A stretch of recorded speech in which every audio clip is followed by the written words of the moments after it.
All right, everybody, you should have just been notified that we are going to record this event.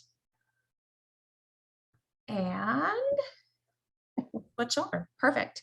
Again, thank you everybody for joining us. I will come offline for a moment. Ooh, and the light appears. Hello, everybody.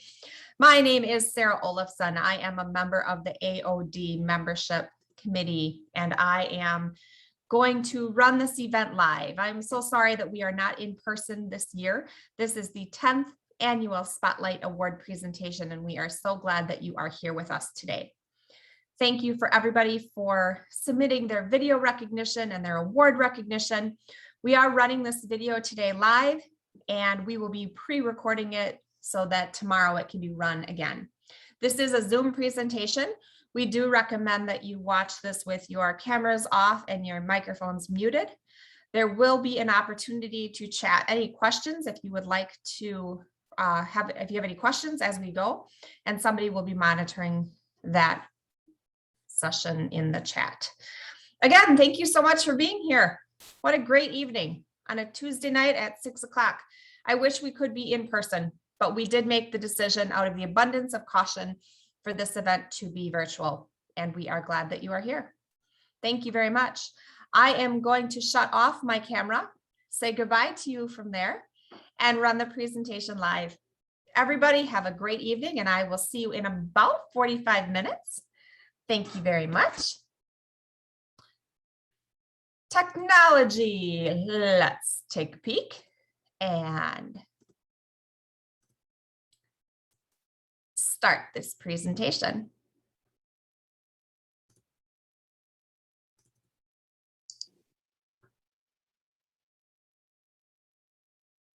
Hello and welcome to the Marathon County AOD Partnerships Annual Spotlight event. This year marks over a decade of excellence, which was only made possible because of the amazing support of all of you. I'm Shireen Seward. I'm editor of Wausau Pilot and Review and a proud member of the AOD Partnerships Board of Directors. It is an absolute honor to be here to move us through the program we have in store for you today. We really wanted so desperately to bring everyone together again, but we did decide it was best to enjoy the festivities in the comforts of our homes and offices this year. So thank you for taking the time to be with us. This event will be recorded, so you'll be able to share it in the future. Now, on with the program. Our community's concerns over substance misuse are not unlike other counties across the state, but the level of compassion and feeling of camaraderie around addressing it is absolutely amazing. We know that alcohol, heroin, prescription medications, and other illicit drugs continue to be a threat to our public health and safety. We know that funding for prevention, treatment, and enforcement is critical because one agency cannot shoulder this burden alone. And we know that in order to make a difference, we all need to be part of the solution. After all, we are all impacted by the burden alcohol and other drug abuse is having on our communities. It was Margaret Mead, a famed anthropologist, who said, "Never doubt a small, dedicated group of concerned citizens can change the world. Indeed, it is the only thing that ever has." In my time serving on the board and as a local media professional, the thing that stands out the most to me is the amount of growth we've seen, both in the diversity of funding and in the many partnerships that have developed over time. Public and private entities and individuals working together. Well, that's what it's all about. Now let's hear from a couple of our past board members, as well as our current vice chair, on some of the reflections and proud moments over the years.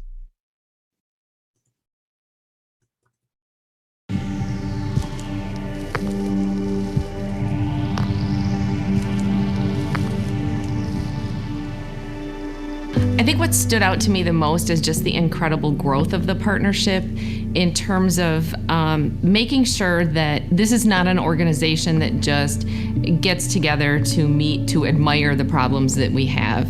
There's actual work and action being taken to address the needs and to address the needs of the community. The amount of individuals within the community that come from various different backgrounds and skill levels and different areas of the community that collaborate so well and bring the awareness to a topic that is so difficult to talk about. During my time on the AOD board, we addressed a number of issues in the community, but they are not the issues that we're faced with today.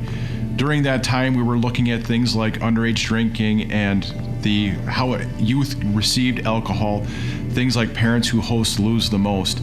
And today, those issues are still present. We should still focus on those. But the challenges we face with substance abuse, heroin, methamphetamine, and the impact on the community have changed our focus. That's what makes the AOD partnership so important, is it brings people together from a multitude of disciplines. Private organizations, local hospitals, law enforcement, community leaders who can make an impact when we work together, because none of us can do it alone. I guess one thing that I'm most proud of, we had the opportunity at one point, we had two separate organizations in the community at the same time that were both addressing similar needs. We had Bravo, which was building responsible alcohol values and options, and we had the AOD Partnership Council. And it really was the merging of the two together that really was incredible. It was an interesting process to go through. Just everybody's willingness to come together. We were all combining the resources that we have and really working together on this issue. Helping to work with the AOD partnership and address these issues revolve around things like the Fatal Overdose Review Team, which unfortunately has the job of looking at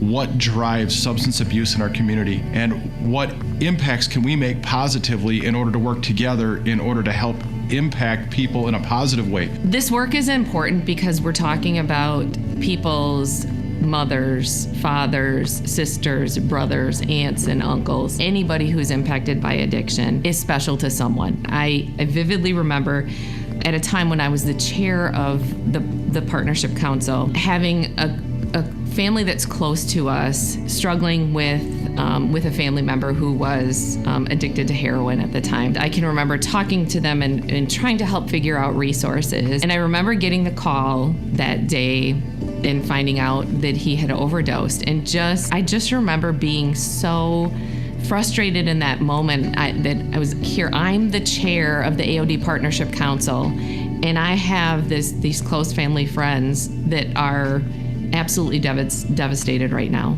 because of an overdose. Trying to address substance abuse issues is going to be an uphill challenge. The things we see here in Marathon County occurring aren't just here. It's not just Marathon County. They're occurring across the state and across the nation. And without local partnerships in order to address these issues, we're not going to make an impact. And that impact can look different. It can be one individual, it can be a community, it can be a family.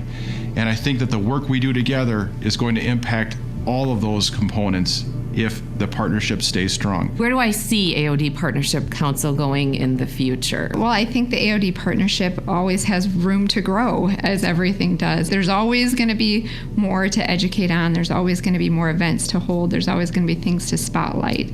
Addiction is not going away, and substance abuse is going to forever be a part, and especially during a pandemic. I think there's even more that we are going to have to provide hope on the topics of addiction and recovery. Moving into the future, it's my hope that we continue to find new young leaders in the community that want to be a part of something like the AOD partnership that will come to the table in order to address those needs in the community. Because we at the Sheriff's Office are partners. We want to remain partners and do all we can in order to help impact positive change. It's an organization that responds to what's going on in the community, provides resources, connects people together, and I only see that continuing to grow and continuing to expand. I mean, ideally, we would be at a point where we wouldn't have to have the organization, but I think we all know that it's probably something we're going to be battling for a long time. But we have an amazing community full of folks who are willing to come together, acknowledge what's going on, and we're willing to step in together to address it.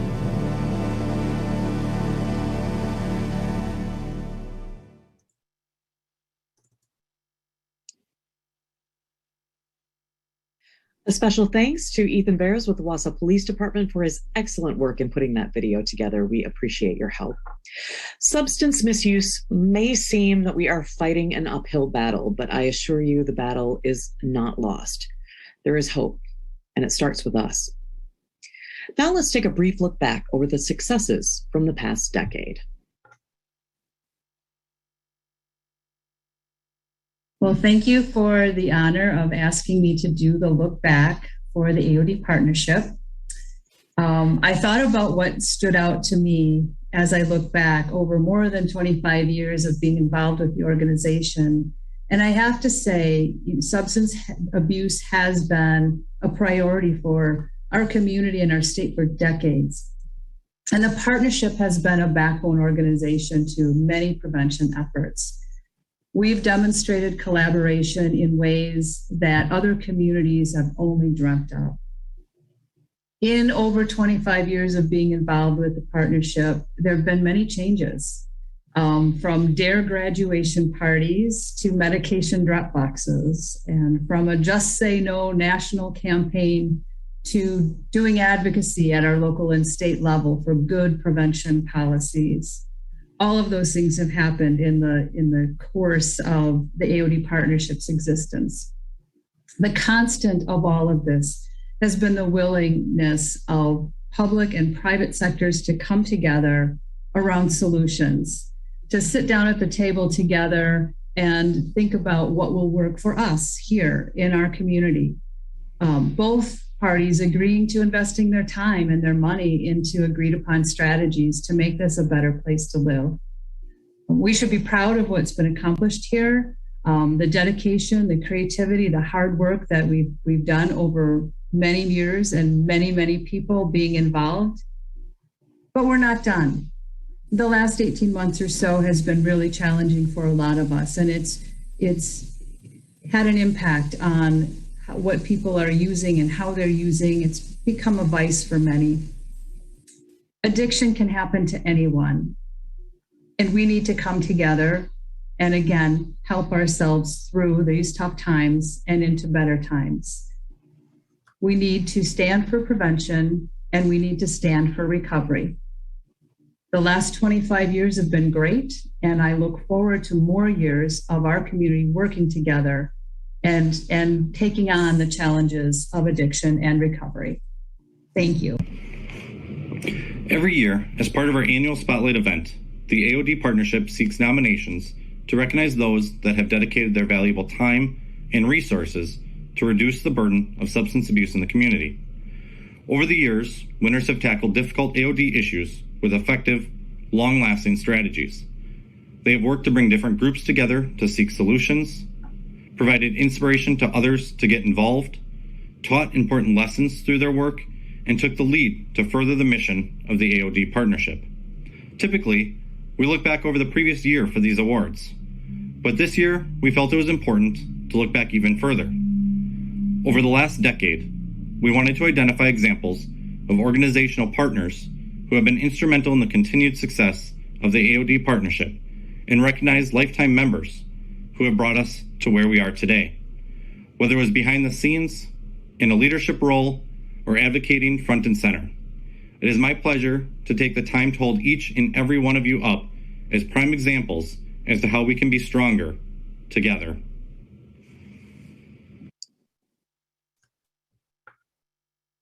Prior to announcing our Spotlight Awards winners tonight, we would like to take a moment of silence to recognize two amazing gentlemen who were not only great mentors and prevention pillars in the community, they were also great friends and supporters of the AOD partnership from the very beginning, nearly 30 years ago. Thank you, Dr. Tom Peterson and Dave Sulzer, for all you were able to accomplish in your time with us and the long-lasting legacy you leave on all those that you've touched with your grace.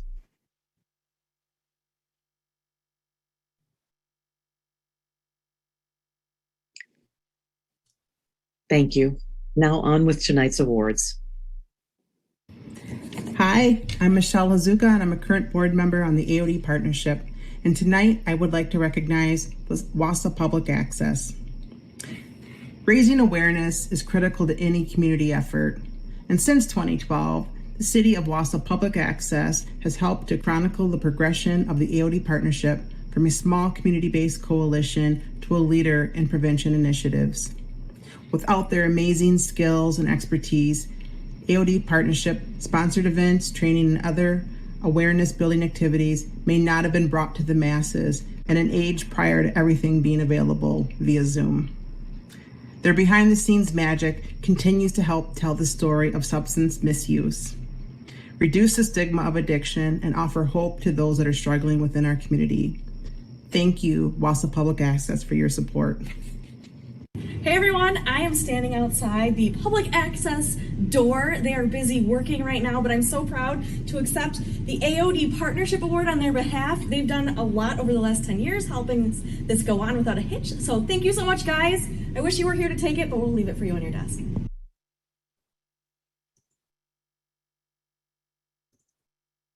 The next organization receiving a Spotlight Award has helped the AOD Partnership move into the future of education and capacity building opportunities. For the last 7 years, the AOD Partnership has been able to host meetings, trainings, and events in collaboration with the college with the support of their facilities and continuing education departments. Over the last 2 years, this collective effort was expanded to create an AOD on-demand page, giving partners the opportunities to access education on their own schedule, something that has been extremely helpful during the pandemic.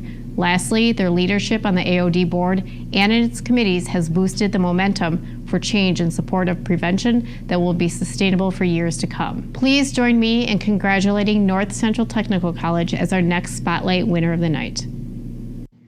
Hello, my name is Jeannie Warden and I'm president at North Central Technical College.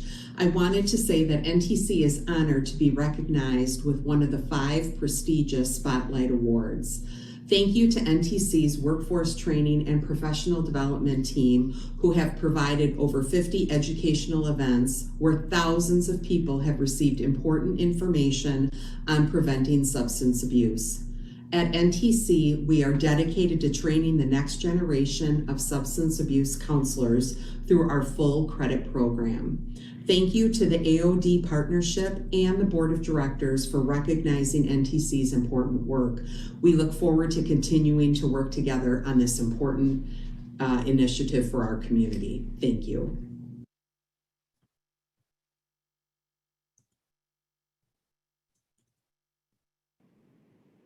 Good evening. As long as the AOD Partnership has existed, there's been one consistent factor: Marathon County government's role in support of AOD initiatives. In fall of 2014, local substance use prevention efforts were in jeopardy when a significant funding stream was about to end. For the 10 years prior, the AOD Partnership was funded through the Federal Drug-Free Communities Grant, which provided monies for staff to support the evolving initiative.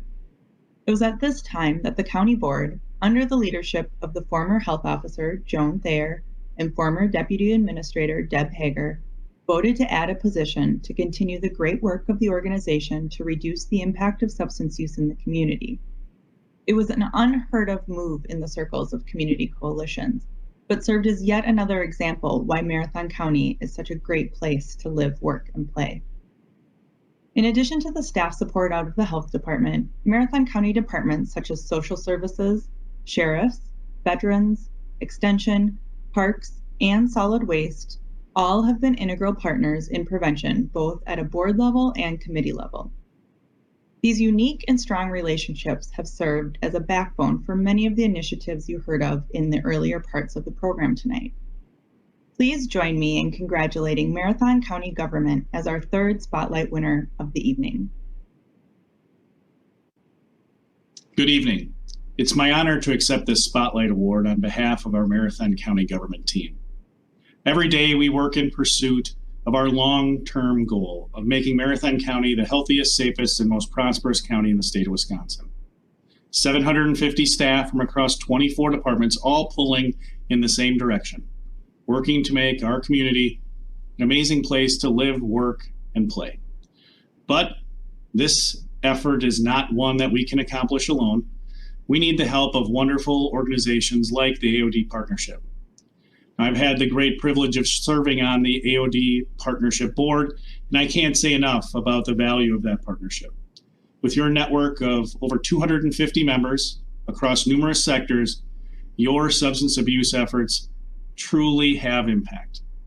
So while this award is in recognition of Marathon County's past efforts, I view this honor as something more symbolic of our shared commitment to not only maintaining but growing and adapting our shared efforts to continue to meet the ever-changing needs of our community. In closing, I'd like to expressly thank every member of the AOD Partnership, each of the Board of Directors, and particularly Chair Tara Drager for your continued leadership. It's a privilege to work with you, and to this evening's other Spotlight honorees, I am truly humbled to be honored with you. Thank you for your work, and have a great rest of your evening. Thank you. We've heard a great deal tonight about how partnerships are essential to the great work of AOD Partnership. Our next Spotlight winner is a leader in community-based policing and has provided leadership to the AOD board for over a decade. This includes having 3 different chairs. In addition to providing leadership to the AOD board, the Wausau Police Department has been an important partner in raising community awareness around drug trends, including helping out with dozens of presentations and countless media interviews. Wausau Police Department has also served as a pilot location for the successful medication disposal program and was the first free community sharps disposal program in Marathon County. Most recently, Wausau Police Department added to local recovery support and overdose prevention efforts by becoming affiliated with PARI, which stands for Police Assisted Addiction and Recovery Initiative. This is in addition to their already existing work with the Crisis Assessment Response Team, or CART. From the top of the organization down, for their many years of service on the AOD Partnership, please join me in congratulating the Wausau Police Department for their years of commitment as we honor them with this Spotlight Award.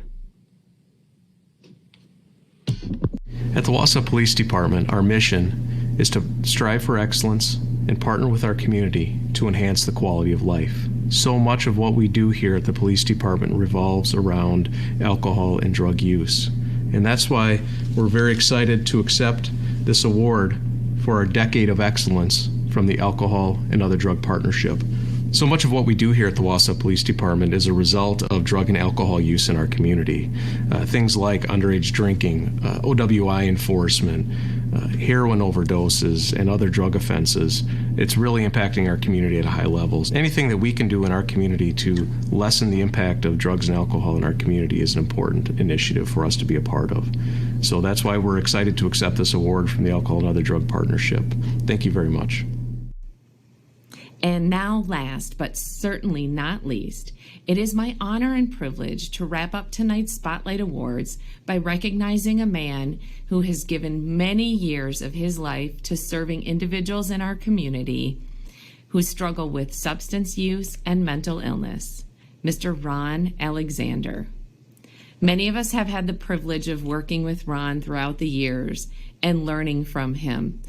His approach in working with individuals is definitely one of a kind.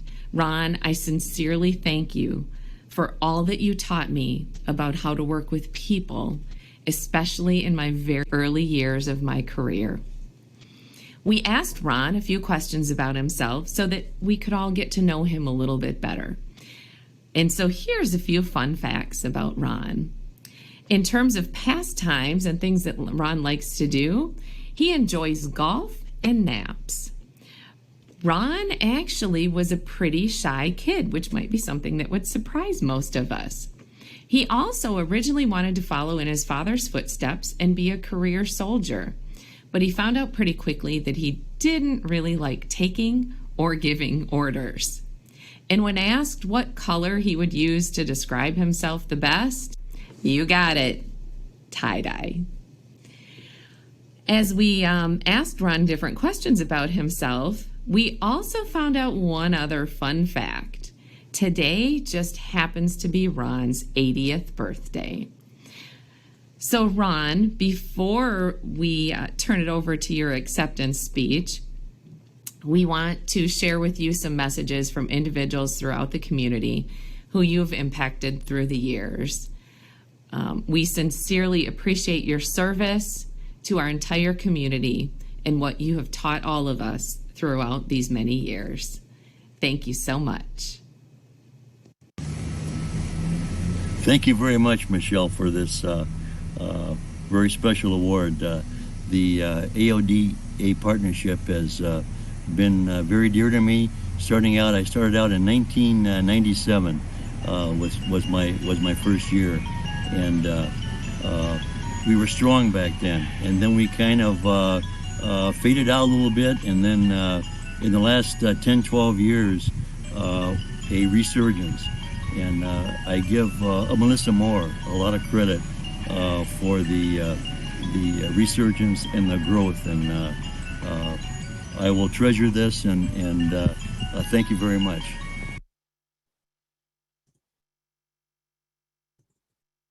I would like to introduce tonight's keynote speaker, Captain Ben Graham of the Wausau Police Department. A mere 3 weeks ago, on a night much like tonight, I was off duty and pulled a chair up to a table at one of my favorite local restaurants on Wausau's west side. And on that particular night, I was surrounded by my wife and 4 young children, along with a number of extended family who were in town from Cleveland. And I had just taken my last bite of ice cream when a family member looked past me and noticed something not quite right at the other end of the restaurant. I stood up and saw from a distance a man seated at a booth and a young woman standing next to him. His head was cradled in her arms, his head against her chest. Not certain what was happening, I walked over and found the male unresponsive. His body was limp, his skin clammy and pale. He was unconscious but breathing, exhibiting an unusual snore-like gurgling sound. And as I reached over to check his pulse, I examined one of his arms and identified the likely source of this young man's troubles, a track mark in the crux of his left arm, of course an indication of drug use. Fast forward a few minutes, police and paramedics are now on scene. The man is lying on the floor of this restaurant. The entire business operations have slowed nearly to a halt as onlookers contemplate what the outcome will be, myself included. As the man was tended to, I spoke with the female who was at his side, a good Samaritan. She didn't even know the man, but witnessed him falling from his bike onto the sidewalk in front of the restaurant. He was having tremendous difficulty finding his bearings. And so she rushed to his aid, along with another stranger, and they helped him inside the restaurant, eventually escorting him to a booth. They thought maybe he's diabetic, suffering from some low blood sugar, and so they pulled money out of their own pocket and purchased him some food and drink and asked this young man, 35 years of age, if they could call an ambulance for him. He was adamant, though, he didn't want first responders called. You see, this man had a history of drug convictions stemming all the way back to his early 20s when he was found guilty of delivering drugs. And now, at age 35, he was on a deferred entry of judgment for possessing heroin. It made sense why he didn't want first responders summoned. He had been extended mercy by the courts and given a window of opportunity to take steps towards sobriety, and he had stumbled. Now, after 30 minutes and 3 doses of Narcan, a miracle drug of sorts, an antidote to opioid overdoses, the man fortunately revived. Unfortunately, he refused medical transport.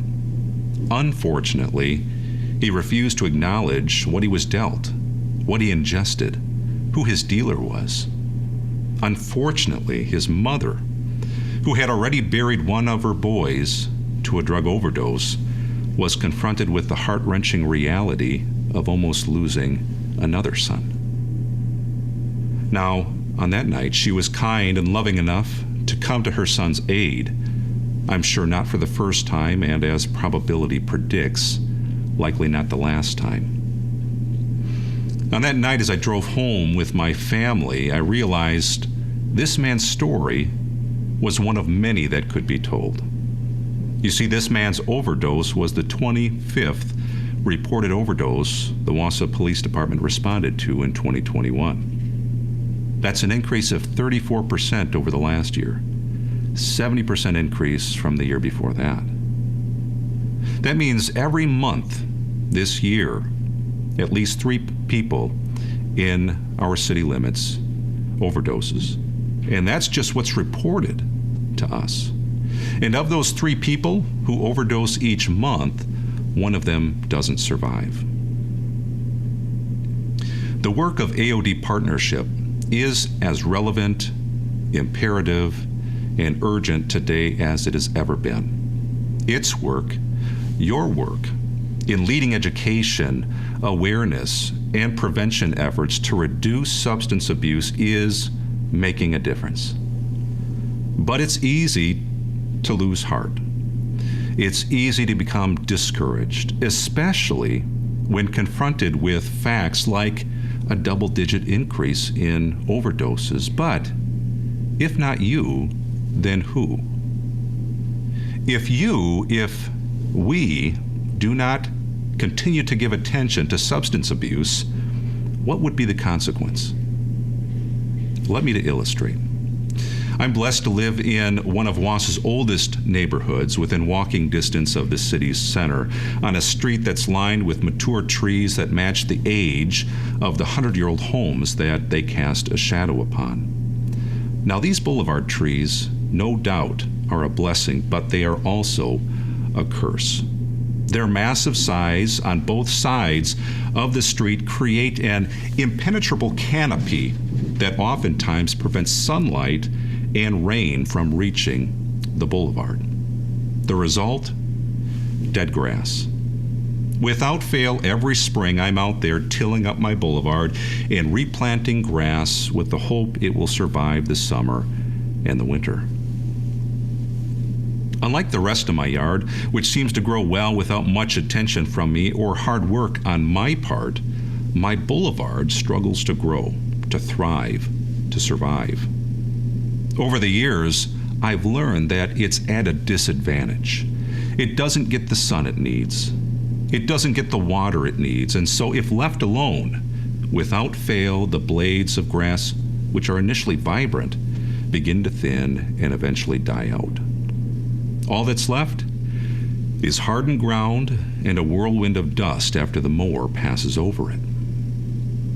Because of the disadvantage my boulevard faces, it requires a disproportionate amount of my time and energy. On its own, it will not thrive, it will die. And so I've learned that if I want my boulevard to grow, I must invest the time and energy necessary to supply it with what it needs to live. It needs me to plant a seed that thrives in the shade. It needs me to water it on a consistent basis. It needs me to supply its food 4 times a year. It needs me to apply a herbicide to kill off harmful weeds. And hear me out. It's one thing to prep the ground, to plant the seed, and to pour my energy into developing the seedling for the first 3 weeks in spring. But it's another thing to stay invested for 3 months and the months that follow. After 7 years now of living in my home, observing the cycle of growth, neglect on my part, and death, I've finally learned that viability is not futile. It just requires more of me. Substance abuse, like my boulevard, requires more of me. It requires more of the Wausau Police Department. It requires more of the AOD Partnership. It requires more of each of you. Those struggling with substance abuse are at a disadvantage. And so, if substance abuse is not given the time and energy it requires, in the short term and over the long haul, if we neglect it for a season, if we fail to respect its fragility, it will win and we will lose. Earlier, I mentioned the word heart. And in Latin, the word for heart is cor, C-O-R. Cor is the root word for courage. Courage has everything to do with the heart, and I believe it is best defined by one of my favorite authors in this way. He writes, courage is not simply one of the virtues, but the form of every virtue at the point of testing. Think about it. When we are tested, our response in that moment of testing is shaped and crafted by courage or the lack of courage. For example, when your integrity is tested, how do you respond? When your faithfulness is tested, how do you respond? When your bravery is tested, how do you respond? To achieve righteous outcomes in life, we must all strive to be courageous in private and in public life. Courageous as individuals, courageous collectively. For the man from my opening story, a man given another chance at life, when he is faced with his next test of his next fix, he needs to be courageous. When he's faced, or for the many struggling wholeheartedly in their sobriety tested, they need to be courageous. For those striving side by side with a family member or friend, and their love tested by broken promises and the accompanying hurt and pain, they need to be courageous. For organizations like those within the AOD partnership, whose perseverance from time to time is tested by what seems to be a lack of success and progress, they need to be courageous. Allow me to end with a short story, possibly a story that you have heard before. A master carpenter had worked for the same builder for nearly 50 years and wanted to retire. He had honed his craft, was excellent at what he did, and over the years had earned the love and respect of the owner, which had changed hands from father to son over the years. What the owner loved most was the pride the carpenter took in his work and his uncompromising commitment to quality, never once cutting a corner. The carpenter visited the owner one day and informed the owner of his plans to retire. Now, the owner had predicted the news. It was inevitable, and no matter how hard the owner attempted to hide his inner feelings, the carpenter undoubtedly saw at least a hint of sadness in the owner's face. The carpenter went on to explain that 50 years in the trade had taken a toll on his old body, and it was time for him to rest on a modest retirement income and enjoy what time he had left with his wife and grandchildren. But the owner asked the carpenter for a final favor before holstering his hammer permanently. The owner had recently purchased a double lot on a dead-end road that overlooked a lake with views of mountains in the distance. This job was not one he'd entrust to another, and so asked the carpenter if he'd delay his retirement and build one final home. After all these years, the carpenter didn't have another house in him. At least that's what he thought. It's how he felt. And he was a little irritated at the owner's request. Begrudgingly, he obliged and went to work. And it became clear that his heart was not in it. Instead of displaying courage when confronted with the final home build of his career, he did something he hadn't done before. He cut corners. He resorted to poor workmanship, and he used inferior materials. When the job was done, the owner visited the job site and the carpenter gave a tour. At the conclusion of the tour, they stood in the driveway, lake in the background, and the owner looked at the carpenter straight in the eye. He couldn't help it that his eyes began to tear up as he extended an arm to the carpenter with a key in his hand. Now the carpenter, with a quizzical look, took that key. The owner then thanked the carpenter for his many years of service and said, "This is your house, my gift to you." Now shock and then shame immediately flooded the carpenter's heart. Had he known he'd be living in the house he built, he would have done it differently. He would have given it the time and attention it required. He wouldn't have neglected things. He wouldn't have cut corners. He wouldn't have used inferior materials. His heart, his core, would have been in it from beginning to end. And so it is with us. We live in the home we build. We live in the community we build. Individually and collectively, we are responsible for our efforts and the fruits of those efforts. With that in mind, I encourage you to join me in continuing to take ownership of our community's problems, and when tested, to display unwavering courage.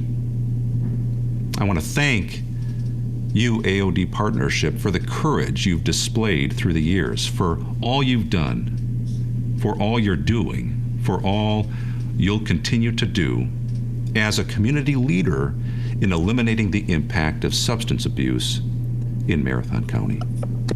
Thank you for your words of inspiration. It was a perfect way to wrap up this great event.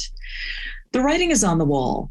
We need to do more in the areas of prevention. We need to invest in stopping people before they make that choice to use any substance.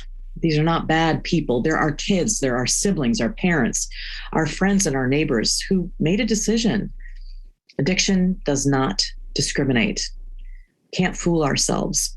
The drugs of first use are usually those that are readily available, whether it's tobacco, vapes, alcohol, marijuana, or prescription medications. We need to do whatever we can to instill the protective factors that will eliminate or delay our teens and young adults from starting down the path of substance abuse and addiction. The irony is that in the world of prevention, if we do our jobs, nothing happens. But how great is that? If you'd like to invest in local prevention efforts, visit us online at www.aodpartnership.org and click on the donate button. Thank you to all of our award winners, past and present, our board members, the Spotlight Committee, and all of you for being part of this special event. Please take care of yourselves, and we'll see you all soon.